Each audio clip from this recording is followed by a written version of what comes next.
বাংলাদেশের ইস্যু নিয়ে আরও সুর চড়ালেন শুভেন্দু অধিকারী। আবার ভারত বাংলাদেশ সীমান্ত অবরোধের ডাক দিলেন তিনি। এবার উত্তর 24 পরগনার ঘোচাডাঙ্গা সীমান্তে তিনি কর্মসূচির ডাক দিলেন। এছাড়া আরও একাধিক কর্মসূচির ডাক দিলেন রাজ্যের বিরোধী দলনেতা। বাংলাদেশে ইসকনের সন্ন্যাসী চিন্ময় প্রভুকে গ্রেপ্তার করে জেলবন্দি রাখা হয়েছে। বাংলাদেশের সংখ্যালঘু হিন্দুদের ওপর আক্রমণ হওয়ার খবর পাওয়া যাচ্ছে। বাংলাদেশের পরিস্থিতি যথেষ্ট উদ্বিগ্ন।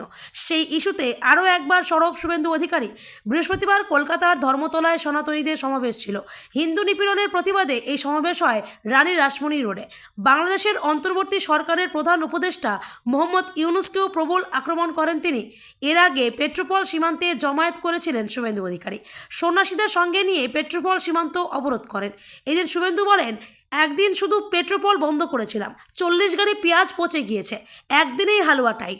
7 দিন বন্ধ করলে ইউনূসের চামড়া তুলে নেবে বাংলাদেশের লোক, আর কিছু করতে হবে না। আরও একবার সীমান্তে প্রতিবাদ কর্মসূচির কথা ঘোষণা করেন তিনি। একাধিক কর্মসূচির ডাক দেওয়া হয়েছে। আগামীকাল শুক্রবার রাজ্যের সর্বত্র শৌর্য দিবস পালন করার কথা জানানো হয়েছে। এছাড়াও শ্যামবাজার থেকে সিথির মোড় পর্যন্ত মিছিল করা হবে। মিছিলে রাজ্যের বিরোধী দলনেতা নিজেও উপস্থিত থাকবেন বলে জানানো হয়েছে।